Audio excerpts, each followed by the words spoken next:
વિદ્યાર્થી મિત્રો, આપણે આગળના લેક્ચરમાં થિયરી જોઈ હતી, બરાબર છે. હવે આપણે સ્ટાન્ડર્ડ 9માં ચેપ્ટર નંબર 1 સંખ્યા પદ્ધતિમાં સ્વાધ્યાય 1.1 જોશું. બધાએ ચોપડી કાઢી દાખલા નંબર 1ની રકમમાં ધ્યાન આપવાનું રહેશે. દાખલા નંબર 1 છે, શું શૂન્ય એ એક સમય સંખ્યા છે?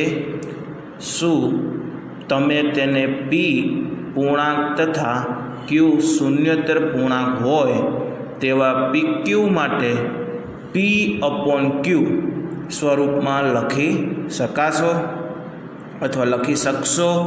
બરાબર. હવે એનો જવાબ શું આવે છે? હા, લખી શકાય.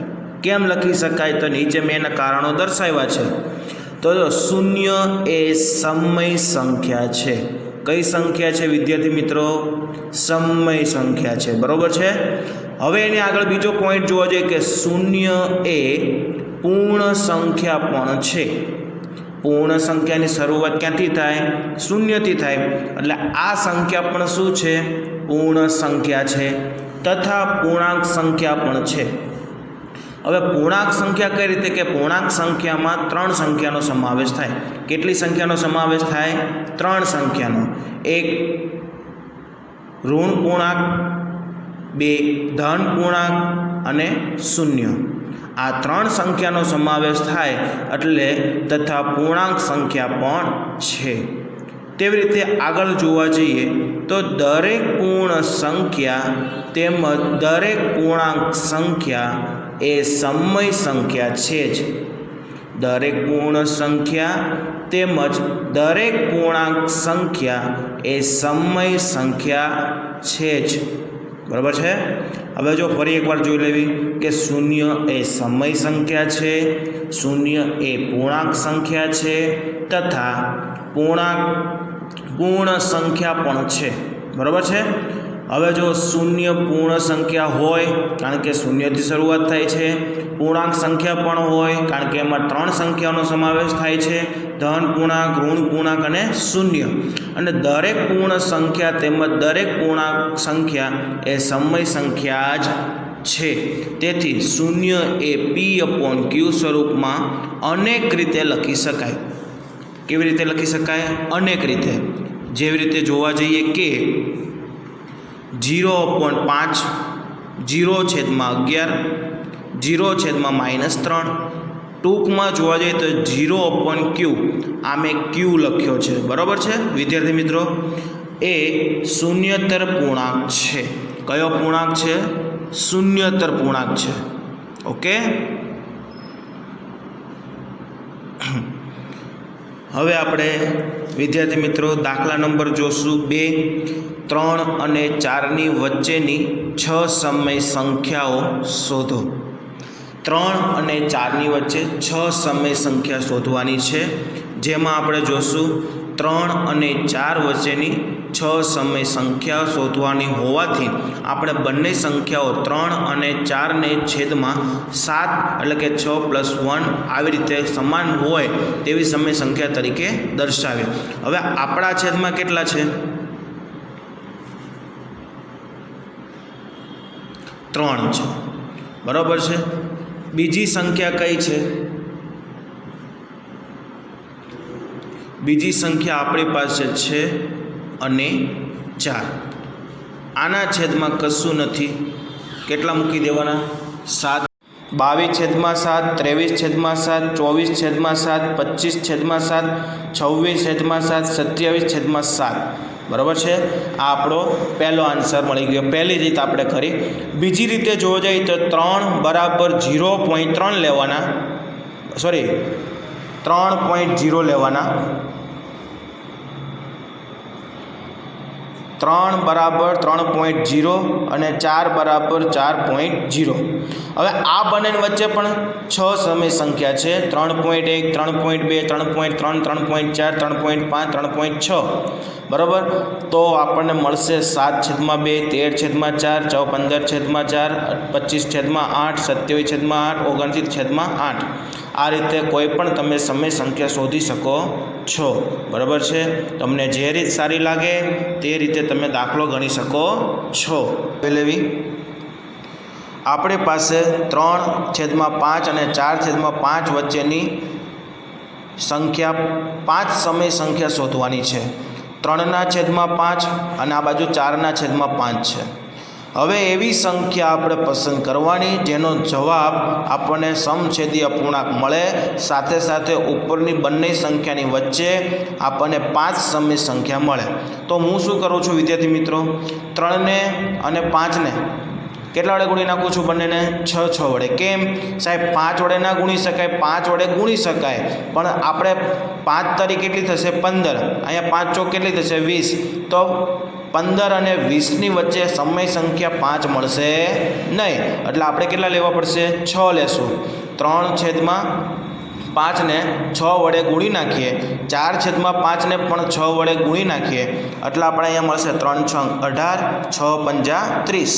આ રીતે આ બાજુ મળશે 6 ચોક 24, 5 6 30, એટલે 24/30 અને 18/30ની વચ્ચે 5 સમય સંખ્યા છે, 18 19 20 21 22 23 ને 24।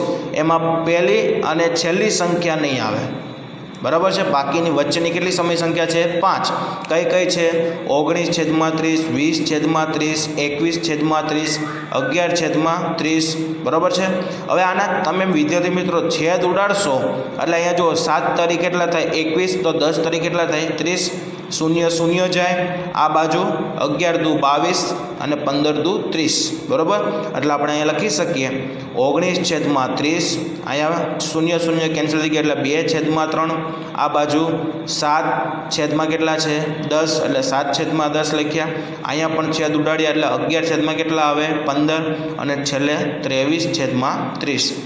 આ 5 સમય સંખ્યા આપણને મળે। ખ્યાલ આવ્યો વિદ્યાર્થી મિત્રો? ધ્યાનથી દાખલો જોજો અને વ્યવસ્થિત રીતે નોટબુકમાં લખજો। આવી રીતે દાખલા નંબર છે 4। નીચેના વિધાનો સત્ય છે કે અસત્ય? કારણ સહિત જવાબ આપો। દરેક પ્રાકૃતિક સંખ્યા પૂર્ણ સંખ્યા છે, તો શું આવશે વિદ્યાર્થી મિત્રો? સત્ય છે, કારણ કે પૂર્ણ સંખ્યાઓના જથ્થામાં દરેક પ્રાકૃતિક સંખ્યાઓનો સમાવેશ થાય છે। ખબર પડી કે વિદ્યાર્થી મિત્રો? આ વાક્ય કેવું છે? સાચું। કેમ? દરેક પ્રાકૃતિક સંખ્યા પૂર્ણ સંખ્યા છે, કારણ કે પૂર્ણ સંખ્યાઓના જથ્થામાં દરેક પ્રાકૃતિક સંખ્યાઓનો સમાવેશ થાય છે। હવે આપણી પાસે શૂન્ય હોય, શૂન્ય પછી 1 2 3 4 5 લખીએ તો 1 થી 5 સંખ્યા આપણે જોવી, એ કઈ સંખ્યા કહેવાય? પ્રાકૃતિક સંખ્યા। ખ્યાલ આવ્યો? એટલે પૂર્ણ સંખ્યામાં પ્રાકૃતિક સંખ્યાઓનો સમાવેશ થાય છે। એના પછી આપણે જોવા જઈએ બીજા નંબરનો, દરેક પૂર્ણાંક એ પૂર્ણ સંખ્યા છે। દરેક પૂર્ણાંક એ પૂર્ણ સંખ્યા છે, તો વિદ્યાર્થી મિત્રો એમાં શું આવશે? તો જુઓ કે આ વાક્ય કેવું છે? અસત્ય છે, કારણ કે કોઈ પણ ઋણ પૂર્ણાંક સંખ્યા જેવી કે -2, -3 કે -5 વગેરે એ પૂર્ણ સંખ્યા નથી। પૂર્ણ સંખ્યાના જથ્થામાં શૂન્ય તથા પ્રાકૃતિક સંખ્યાઓનો સમાવેશ થાય છે, તેથી પ્રાકૃતિક સંખ્યામાં વિરોધી સંખ્યાઓનો સમાવેશ થતો નથી। આ વાક્ય કેવું છે? અસત્ય। કેમ? કે કોઈ પણ ઋણ પૂર્ણાંક સંખ્યા જેવી કે -2, -3, -5 વગેરે પૂર્ણ સંખ્યા નથી। પૂર્ણાંક સંખ્યામાં જથ્થામાં શૂન્ય તથા પ્રાકૃતિક સંખ્યાનો સમાવેશ થાય, ત્યારે પ્રાકૃતિક સંખ્યામાં વિરોધી સંખ્યાનો સમાવેશ થતો નથી। દરેક સમય સંખ્યા એ પૂર્ણ સંખ્યા છે। આ વિધાન કેવું છે? અસત્ય છે। કેમ? કે કોઈ પણ બે ક્રમિક પૂર્ણ સંખ્યાની વચ્ચે આવેલા સમય સંખ્યા એ પૂર્ણ સંખ્યા નથી। કોઈ પણ બે ક્રમિક પૂર્ણ સંખ્યાની વચ્ચે આવેલા સમય સંખ્યા એ પૂર્ણ સંખ્યા નથી।